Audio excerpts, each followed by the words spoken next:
Welcome, everyone, to the Green Shoe Conversations, Episode 6. I'm Stephany Cochran. I'm the Executive Director for the Green Shoe Foundation. If this is your first time with us or you're not familiar with Green Shoe, we offer a 5-day intensive retreat for adults 21 and older who are dealing with relational trauma, codependency, anxiety, depression, or just feeling stuck in life.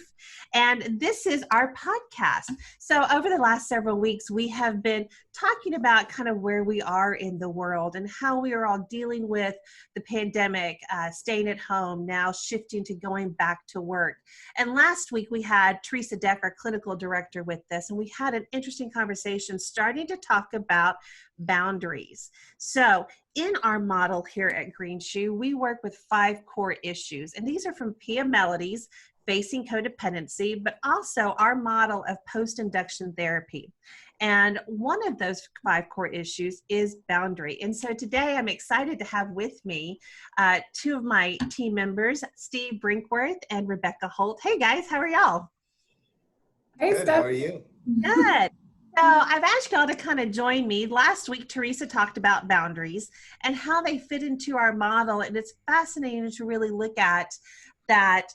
It's a range, or like she talked about, kind of the core issue of extremes with boundaries. So I wanted to kind of get y'all's take on boundaries, and we've had some questions coming in this week that really want to kind of dive into how do you actually set boundaries. So Rebecca, start us out. Kind of let us know, kind of from your perspective, the boundaries model. Yeah, so when we talk about boundaries, there's a few different boundaries that we talk about. One being an external boundary, an internal boundary, which is a lot of like our emotional boundary, how we take on emotion or how we, deflect emotion, and then a sexual boundary. And so those are the 3 areas. In boundaries, I always like to talk about boundaries. I think about my dog, Tanya Tucker. Everyone, she's a celebrity. Everyone knows about Tanya Tucker, but she's a big German Shepherd. And so I always like to kind of give the example for some imagery. But in my backyard, I have a fence. And so whenever we put a fence up, that fence protects her from things that might hurt her. But it also protects things outside of the fence that she might hurt. And so I think with boundaries, we often forget they serve 2 purposes. We often think of that physical boundary, I'm going to keep myself safe, you can't get too close to me, but we forget we've got to keep others safe from us.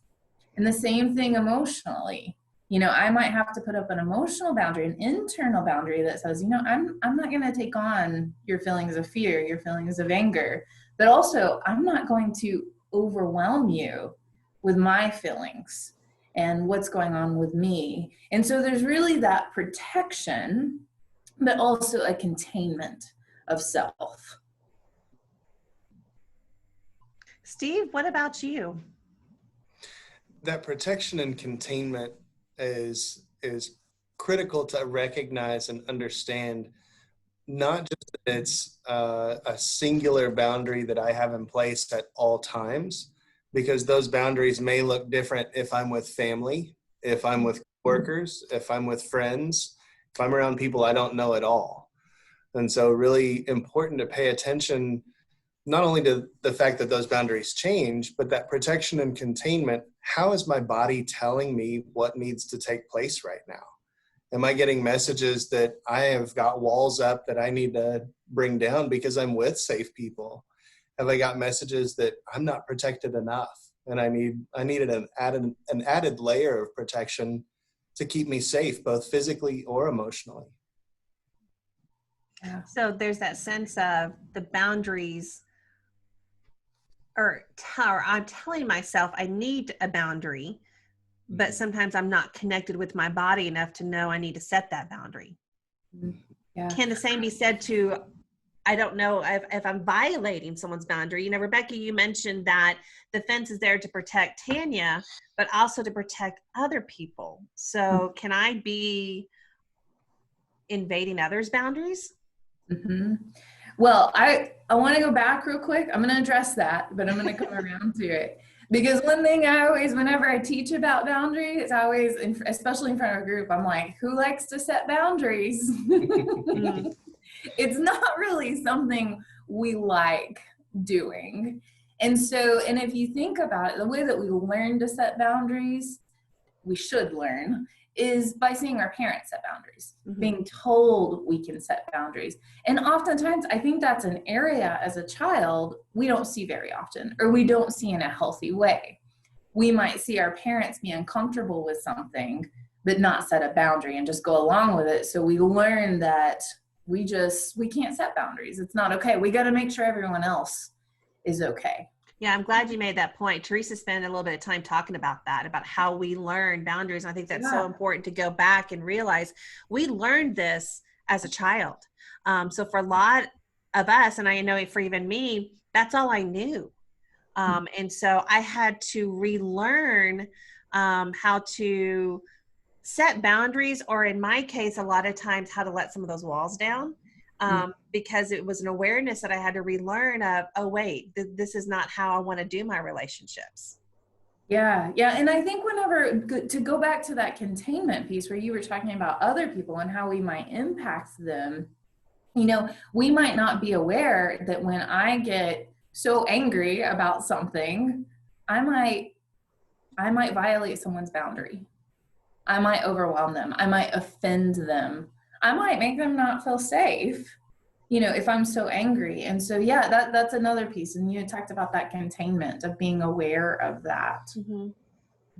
So Steve, what does an external boundary violation look like? So with an external boundary violation, that could be somebody touching me without permission. That may be somebody standing in my bubble without permission. They may not recognize that they've entered my bubble. If I haven't conveyed where that boundary is, they may have stepped into that boundary. And so internally, I may feel the need to step backward. Thinking about family time, sometimes as little kids, we're taught that when an aunt or a grandmother comes in, that we are supposed to go and hug or kiss that person, and we're told to. That may not be what I need in that moment. And so that may be giving me a message that my boundaries need to be too porous or not there at all. And I think sometimes too, we've encountered people who they know they're violating my boundary, my physical boundary, in our experience. And so, I know we've talked about sometimes there's the lack of awareness, but we also have to acknowledge sometimes there is the awareness that they do know that they're violating my external boundary. And they don't. Absolutely. So, yeah. And I do think the external part is something it maybe is easier to recognize. Like you mentioned, we all know that person at the party who's going around and hugging and kissing and never meets a stranger, and can be doing that. But internal boundary violations, now that's something that can be violated by another person, but it's also something that we violate with ourselves as well.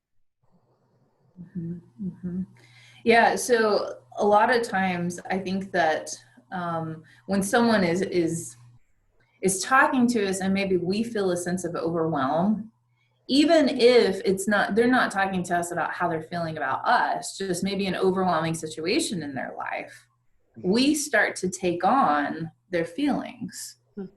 So if someone's in pain, I might, especially being in a helping profession, I might go to a place of, I've got to take this on with you. I've got to sit with you. I've got to help you. I've got to feel your pain because obviously you want me to feel it. And so that boundary violation is sometimes knowing, I don't have to take on that pain. I can be present with you, but I don't have to feel it. I don't have to go home and think about your pain for 3 hours, and try to figure it out for you. And so, but that is hard to recognize, because if someone's coming to you with heavy emotions, we want to be present with them. We want to experience it with them, but that might be an internal boundary violation. Sure. And we were talking the other day about this, and, I mentioned if somebody is giving me even feedback, and it can be good feedback, if I start that self-talk of, oh my gosh, I messed up, I'm so stupid, or that negative, that's an internal boundary violation. Yeah. You know, that's no different than, say, Steve, you telling me flat out, you're stupid, you messed up, you know, and actually that wasn't the message maybe that person was giving me. And that's something that I have to watch with myself in doing that. Yeah, absolutely. That's Absolutely. a boundary. So the third, sexual boundaries, you know, and those violations. And so talk a little bit about that and the power struggle that we need to make sure that we're focused on. I think one of the things with the sexual boundary to keep in mind is I decide who I'm sexual with, or, you know, I decide who gets to get close to me. No one else gets to decide that for me. And so, and that may even be on a level, you know, we talked about those hugs of, I may not want to hug. I may not want you to put your arm around me. But then the same goes, well, and I think about, there's that boundaryless part of that. And maybe someone, you know, there's a boundary violation physically or sexually, but the same goes the other way around, is I have to be mindful, you know, like, again, even on that surface level of just hug, we have a thing in our family when we hug people, can I hug you? Is that okay with you? Getting that permission. And so that may be part of it. The other part of that, you know, because with boundaries, and we talk about boundary lists, we talk about that quite a bit, but we forget about those walls. And so sometimes whenever we've been through relational trauma, we wall up. And so, you know, physically it may be, I'm not a hugger. I don't physically touch people, you know. Internally it may be, I just stopped listening to you. So I wall up. I don't even know who you are. Don't want to hear about it. But then sexually, I may just cut people off from my life. I may have trouble in relationships getting close to people because I'm walled up. And so that's some of the examples of that sexual boundary. Sure. And, you know, and that brings in one very important factor that I'm not sure people are aware of, and maybe Steve, you can talk to this, is how intimacy is an actual foundation in boundaries. And I may be using the wrong word there. So yeah, can you kind of talk about how those, you know, interact? There's a phrase that we've used that I've seen in some of our paperwork, and I've seen elsewhere too, that intimacy is also into me I see, into me you see. So there's a way that I'm being present. You're seeing my reality and me expressing that through my thoughts, my opinions, setting those boundaries. One of the things that I find beautiful with boundaries is that we both, just like Rebecca was mentioning a moment ago, that we have this right, that I have a right to say what's appropriate for me and what's not. The other person in this relationship does as well. And the fact that we both have this right and we both have this opportunity to set these boundaries with each other gives us both a safe place to exist within that relationship, which also feeds into that intimacy and that ability for us to know each other and to be close to one another, be that physically, emotionally. It lets us connect in a way that is safe for both parties. Which, when Rebecca, you talked about that containment piece, that other side of it, if I'm so walled up, then I'm not able to connect with others. And so, and develop that intimacy in those relationships. Yeah. Stephany, I'm going to ask you, have you ever been around someone who is just like a fortress, just walled up? Oh, yes. Yeah. Yeah. And what's the message you start telling yourself? Or, I mean, what are some of the things you make up about that? Sure. And if it's somebody that I'm in a relationship with, either, well, they don't care about me. Maybe they don't want to have a relationship with me. There's a rejection component. And then, you know, that I get into that they're rejecting me. Yeah. So again, yes, I start making all these messages up just by, you know, their walls. Yeah. And the other part of that is if someone's walled up, and I'm the type of person that I want to make sure you're comfortable. Maybe you're not comfortable. I might get boundaryless to see if those walls will come down, What are you doing? What are you thinking? How are you feeling? We get into that. You become my new project. And their walls are just going up even more. Right. So then we're actually working against each other. Sure. Yeah. And so you can see how that really impedes intimacy when you've got those walls and the boundary list. Absolutely. Because again, we're all somewhere on this scale, and it seems to happen. You've got two people, they're never in the same spot. So they could actually be working against each other, with their boundaries. Okay. So all this is great, and I understand it, but let's get down to the how. Because we kind of talked about this last week. So I never learned how to do appropriate boundaries, whether I didn't learn how to do boundaries or I felt the need to protect myself. And again, I needed that. And so that was there. So I've got these walls. How do I learn how to kind of come to the middle more and set those boundaries for myself? Sometimes being able to just identify that they're there in the first place is breaking ground and having that dialogue. One of the pieces that we use during the retreat week is a talking, listening boundary, and to be able to state our reality. So just like I listened to the two of you discuss what happens when you see walls go up. So when I see those walls go up, the story I tell myself is that I've done something wrong. I feel fear. That's an expression of my reality and what may be taking place in this moment. And so by stating that reality, I'm letting the other person know what's taking place for me, because that may not have any basis in what's going on in their reality. They may not recognize that those pieces are hitting each other, and we've got a disconnect there. Okay, so you just said something I want you to repeat. Yeah. You talked about I'm stating my reality. And so in doing that, then I'm communicating my boundary. I'm communicating what's going on for me. Okay. So in that reality, by just seeing that wall go up, when I see that go up and I'm not communicating anything at this point, what am I making up in my mind? Because the thoughts and the feelings that come up are going to influence the behaviors that follow. So being able to recognize those thoughts and feelings that are coming up and being able to express those is also helping me be able to express where that boundary is or isn't, what's clear, and what my needs are in this moment, in this relationship. So if you're that person that has the walls up and you're communicating your reality and what's going on with you, then like in Rebecca's question to me, I'm not having to make up in my own mind what's going on.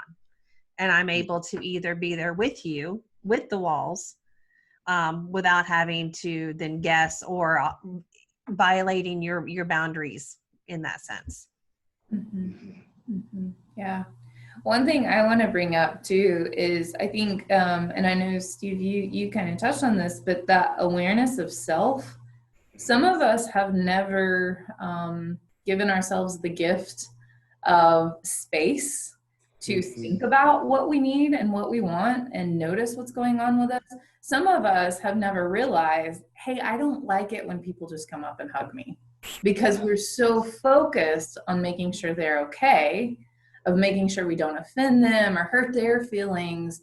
And so therefore just these boundary violations. And so I think that's a hard part when you start to set these boundaries, is you've really got to pay attention. Am I okay with this?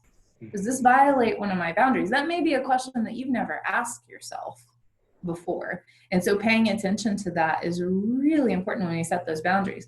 The other thing I tell people about setting boundaries, it's hard. It's uncomfortable. And a lot of times when you do it for the first time, that aunt that's been doing that for 25 years, hugging you and maybe, whatever that makes you uncomfortable, the first time you say, hey, I'm really not comfortable with that, she's not going to like it. Chances are, maybe not. Maybe she's like, oh God, I'm glad you told me that. But she's not going to like it. It's going to be uncomfortable. And so I think that can be the hard part about setting boundaries. But first step, just, is this okay with you? Is this a boundary violation for you? Because I think so many times we won't set the boundary worried about the other person's feelings. we don't want to hurt their feelings. And Right. so, but we're, creating that vicious cycle of my boundaries are being violated, and yet this individual is violating my boundaries and they don't know. They don't have the awareness, and I'm not communicating. Stephany, this also ties back to what you were discussing earlier, where I may be violating my own boundaries by not stating these, by not having that recognition. That once I begin to have that recognition, if I allow those things to persist because I am people pleasing and I'm trying to make sure they're okay, I may be sacrificing my own needs, my own wants, by not taking care of those boundaries and having those set in ways that are appropriate for me. Mm-hmm. So I like this. What I'm hearing you guys say is that for somebody listening, the first step is just to ask themselves, what are my boundaries? And just to start that awareness is the first step. And having that, and then maybe addressing those boundaries with me first. Maybe I need to talk to Stephany first about boundaries and how, I do that and set those, that's my initial step, set those boundaries with myself. And then I'm able to start acknowledging and being aware to, set them with other people. We did have a question come in this week that I want to kind of pose to you guys, because again, we're talking a lot about how to set boundaries, but this was one that said, if I've constructed walls on that contained person, how do I learn to let others in? And what I make up about that can be a very scary thing.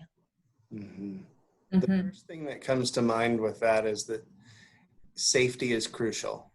We need to make sure that we're safe physically, emotionally, but being uncomfortable does not always translate to unsafe. So as I start to make those changes, I need to make sure that I'm safe, but start small. I may have to, in a relationship that I know is safe, begin to have that dialogue that, hey, I noticed this wall come up right here. And begin to take that apart a piece at a time. There's not a clear black and white answer of here's how you take your wall down, because each of those looks different for different reasons and in different relationships.